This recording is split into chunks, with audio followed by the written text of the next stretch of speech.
Mabuhay pageant fans! Welcome back to my YouTube channel. Hey, Adam G, your online queenspirational talk show. Guys, look! From Philippines, Thailand, and now to Miss Indonesia. Can you believe that? My lucky streak in interviewing all the Asian delegates so far. Say hello to Miss Universe Indonesia 2023, Fabienne. Mabuhay! Thank you so much for this opportunity. Yes, I'm so happy that MUO allowed me to interview you. Yes, of course. I've seen you every day. I can't believe that we're talking right now. Yeah, so how has it been for you? It has been amazing. It's definitely a journey of a lifetime. And I've gotten so much to know the girls and really learn a lot from them. So I'm having a blast. Yeah, I could tell. So, how are you summing your Miss Universe experience so far? Definitely life changing because Mm-hmm. I've learned so much and I'm able to, throughout this journey, really find who I am and try to see what really means a lot to me. So this is more like a self discovery journey for me. Yeah, really still a self-discovery for you, Yes. considering that you are a pageant veteran already. You competed in Manila before for Yes, a few yes, I years ago, did. right? Yes, I did. It's every day I'm always learning and growing, so it's always a journey for me, and this is definitely one of the highlights. Yeah, and you know what? Before I came here, I did some research about you. My God, huh? Okay. You really prepared for this. Imagine, guys, she has so many trainers for her Miss Universe competition right now. You have two pasarela trainers. Yes, yes, I do. So I have one from Indonesia. His name is Rajesh, and one from the Philippines. His name is Ian. Oh, Ian Mendahar. Yes, Oh wow. Oh yeah. Yeah, I remember. Yeah, yeah. DP Damu yes, announced that you would be coming to the Philippines mm-hmm. around that time. So Yes, you've got two trainers yes. apart from another one, Luciera. Yes. So I have a lot of trainers because for this journey, I want to grab as much information and knowledge as possible. So I have one pasarela trainer from Indonesia, Rajesh, one pasarela trainer from the Philippines, Ian. I also have a Q&A coach from the Philippines, which is Miss Mitch and Sir Dudes. And I also coach with Luciera for mentorship on my journey.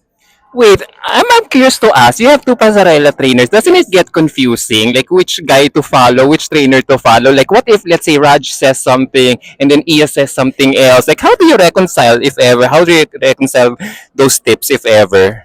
For me, I think it all depends on what I feel and what is right to me. Because at the end of the day, it's me who is walking down the runway and it's me who's showing my personality. So I take both from Ian and Rajas and really find the key sweet spot, which is what I think suits me the best. And now, as I realize it, Ian, Michelle, Mhm. another Filipino trainer, you're always being surrounded by Filipino personalities, and your roommate is Yes, Michelle. yes. Like, wow, you're always being surrounded. You competed in the Philippines 4 years ago, so you're always being surrounded by I Filipinos. know, it's amazing. And I love the Philippines so much because they're also one of the best in pageantry. So having the opportunity to learn from them is also incredible. Oh, that's nice to hear. To be honest, I thought I would never see you here. Yeah, given everything that you went through. So I'm just so happy that we're seeing you Thank you. right now here. I wonder, what made you not give up? Well, at the end of the day, this has always been a dream of mine, but the dream is to represent Indonesia as best as I can. It's not just standing on the Miss Universe Mm-mm. stage, but it's being a representative of my country and the women of my country. So Mm-hmm. I'm very happy to be here and I'm able to get that chance. And I've always told my pageant lovers in Indonesia that I would do my best to represent them and to show what really Indonesian women looks like. Yes. And what do you think is the modern representation of an Indonesian woman right now?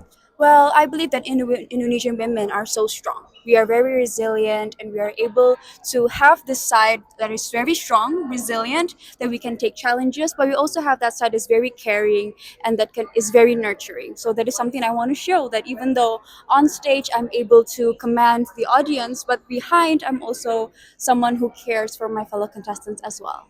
That's great. And I think you kind of exhibited those qualities in those times that you were preparing for the upcoming competition. So, as you said earlier, as I said earlier, I thought you would never make it. So can you walk us through the decision making process that you had to go through in order for you to be here at this very moment where you get to mingle with so many girls around the world, and engage in a once in a lifetime experience? Well, for me, the key decision was, is this worth it? Is this what I want to do? Is this something that speaks to me? And the answer has always been yes. No matter the challenges, no matter what adversity I must face, at the end of the day, I am here representing my country, and Mhm. that is worth all the challenges that I faced. So I hope that through that, I'm able to grow and even perform better from all the Mhm. criticism and all the feedback that I gave, that was given to me. I hope that I'm able to use that as a stepping stone Mm-mm. to perform better. You know, the reason why I ask these questions because is because, given what with what happened back home, I thought you would defer it to the year after, Mhm. because you would, of course, if someone would like you would be, would be involved or connected to something like that, it would take it would let things subside first. But I admire your courage. What made you not quit? What made me not quit was everyone who is supporting me. Because I know that the pageant lovers, and I'm also here representing the other girls in the pageant in Indonesia, in the Miss Universe Indonesia. I am here fulfilling I believe, my destiny to represent Indonesia, and that decision is to take it wholeheartedly, to really focus on what is the meaning and the purpose.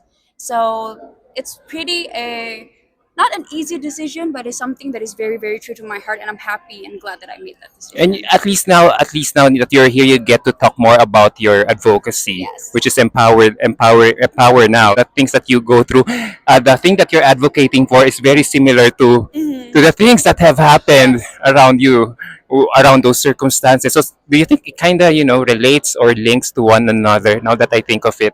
Well, throughout my advocacy with Empower Now, I've always understood that some fights are not on social media, or not a lot of people see the fights that we're struggling with. So throughout those incidents or throughout the controversy, I've done my best with all my power to be able to help the situation. However, I do understand that my power is limited, Yes. and all I can do is just to support the other girls as well. And I've also had some conversations with the other girls and asked their stories. What do they experience? So for me, it's about listening, because not every battle is seen in the public eye. A lot of the battles that we have is mostly behind the scenes. All right, so there you go, guys. As much as I want to talk to you longer, I have to end this now. Congratulations for making it this far. It Thank is you my so hope that you will much. do well in this upcoming competition. God bless you. Thank you. Thank you so much for having me. All right, thank you. God bless you. Bye.